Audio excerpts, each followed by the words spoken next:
What is up, guys? Welcome back to our YouTube channel. Today's such a nice day, huh, Sam? We've been having a lot of fun with our project and we decided that today would be something special for you. I decided to take out my Royal Enfield. As you can see, it's a nice bike. It's been redone, but it is a retro bike. It's not a classic bike. Built in India under license, but we redid it. Has a bit of custom touches to it. As you can see, it's got a different paint job. It's got some additional leathers put on. Really love riding this bike around town. It just gets a lot of attention and it's a fantastic looking bike. So we ride it around here and there. But why we're actually back is because we realized that our videos need a bit of an upgrade because our tools were not up to scratch. So yesterday my brother and I went to do a bit of shopping and we bought a few basic tools for part 4 of our Java restoration. And today we're going to just upgrade our workshop a little bit. We're going to go through the few things that we got and show you the changes that we're going to make. And I'll just show you a bit of the things that we bought so long. It's been an interesting journey for us.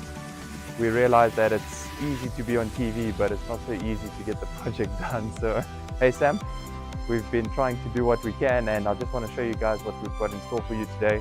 We're still on part 4 of the bike.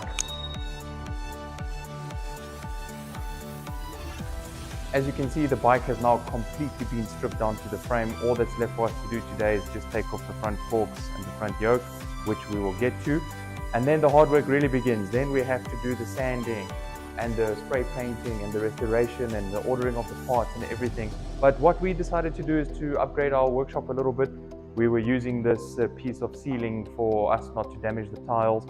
So we got some rubber mats which we're going to put on the floor here nicely. Some of these rubber mats here, we're going to make a nice stand for the bike and put that on so that we've got a nice working environment. It's always important for us to create an environment where we feel comfortable to work in. We're going to do that, and then we also went and got something to give it a go. We got this. This is a sandblasting gun. This sandblasting gun hopefully will make our life a lot easier. How it works is like opening a new toy. How it basically works is this goes in over here with the pipe into this special sand that we got. As you can see, this is called sandblasting sand. So basically it sucks out this little bit of sand, as you can see. Very fine sand. And apparently with the compressor that we have outside, it creates pressure, sprays little sand particles onto the frame and sandblasts it. So we're going to give that a go ourselves. We just decided that we should also get ourselves a helmet. So I have this cool looking helmet here. I've got no idea how it works, but I think, let's have a look, Sam.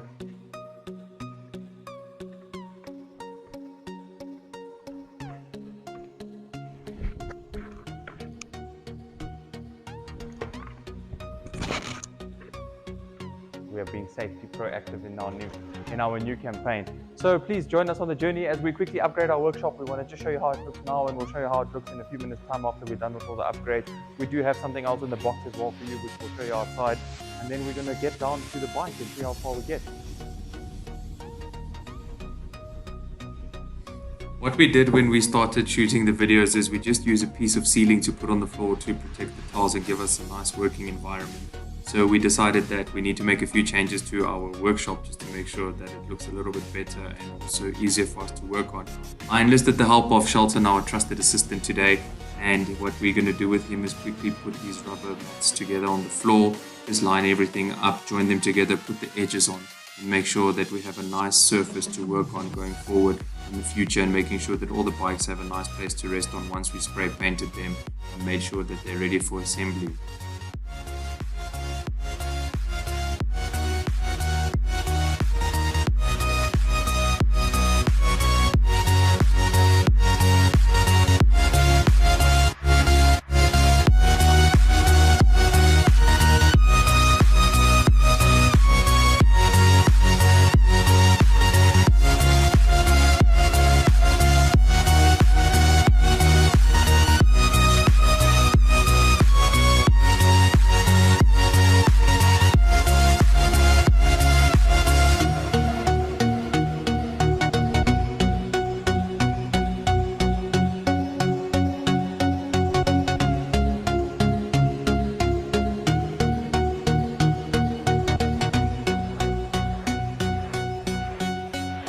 what we're doing here is just putting all the rubber mats together. They're all interlockable, so they have these little grooves that you just put next to each other and they lock into each other. Then we just use the hammer and the extension of a socket just to hit everything in place and make sure that they're firmly together, that they don't move around, and that they create a nice flat, even surface.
As you can see, the mats came together really nicely and really easy. It was super easy to put everything together. We just used the hammer to make sure that everything interlocks perfectly. The next thing we decided to do was show you what's in the box, and unfortunately I didn't have a video to show you how we opened the box, but this is what's inside. This is our new spray painting stand. What we're going to do with this is just use this to make sure that we put our stuff to spray paint on once we have to prime, spray paint the final and the clear coat and everything. This is the stand that we're going to be using for all of that, so we're quickly just putting it together here with Shelton to make sure that it's all perfect.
Take off the front end just so we have the frame and the front end completely separate.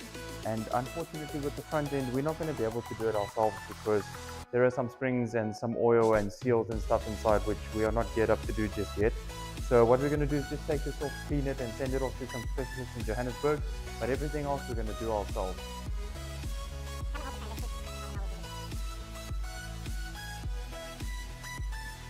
After realizing that we don't have the tool required to take off the special nut that sits on the front forks, we decided to take a screwdriver and try and hit it out a little bit. So what we're doing is just using the screwdriver and some magic spray cord Q20 to try and loosen the nut a little bit. I'm hitting it here with the screwdriver and the hammer, as you can see, trying to get it to rotate, but it's proving to be much more difficult than what we originally anticipated. As we mentioned in the beginning, we're not professionals and we don't really have the knowledge on how to do this. So we're just going along and learning as we go along, more trial than error, like I mentioned. It turns out that hitting something with a screwdriver is not always the answer. Sometimes you just need the correct tools to ensure that you get the job done properly and efficiently.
Yeah, I'm still battling the nuts, still trying to make a plan with the screwdriver, and it's proving more and more difficult as we go along. My brother's also trying to give me some inputs and some advice. He's also trying to tell me how we should do it and so forth, but everything we're trying just doesn't seem to be working. The material is extremely soft, and every time I hit it with the screwdriver, it tends to create a little chip inside the nut, and all we're doing here is just creating more damage for ourselves and more work, realizing that we're actually going to have to send this off to engineering before we've even started. We've encountered a problem.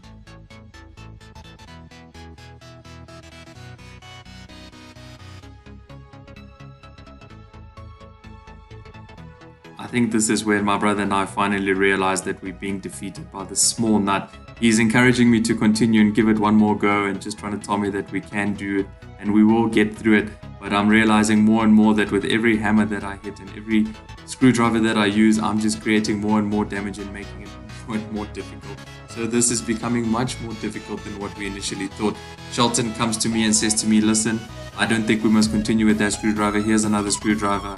I try again, but the more I try, the more damage we create. So this is another learning curve.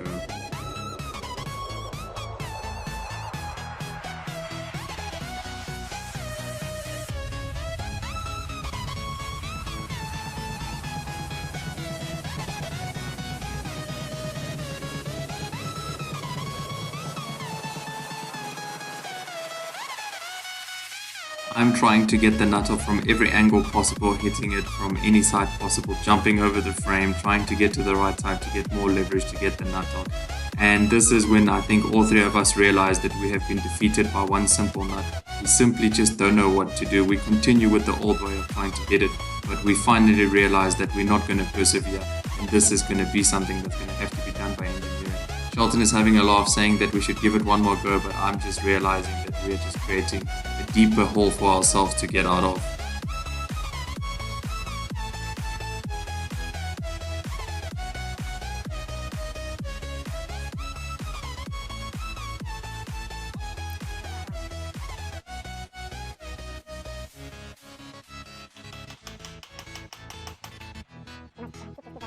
Lack of tools and a lot of lack of experience, we ran into a small problem.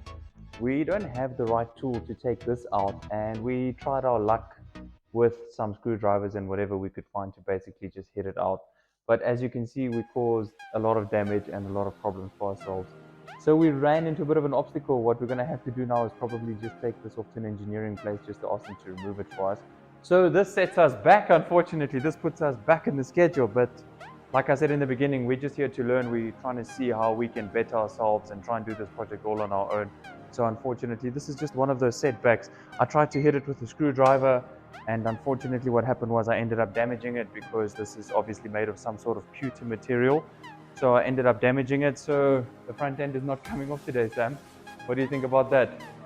Unfortunately, we tried our luck, but we're not as good as we thought we were. So we're going to have to try and get this fixed. We're going to send this off to engineering on Monday sometime, I think Monday afternoon. We're going to send it off to some engineering, hopefully just a day or so. They'll be able to get it out for us and make a new one. In the meantime, though, what we're going to do, even though we couldn't get the front end off, we're still going to wash everything, and we're going to try and wash all the parts and try and get everything clean and prepared for phase 2, which will be the sandblasting and hopefully the cleaning and spray painting and priming of everything that we want to do. But we tried, unfortunately, guys. Not everything goes according to plan. You know, sometimes you learn, and we actually have some t-shirts available that say trial and error because we're more error kind of guys, you know. We're learning as we go along. But yeah, thank you for joining us for today's video, and we hope to see you again soon. Bye.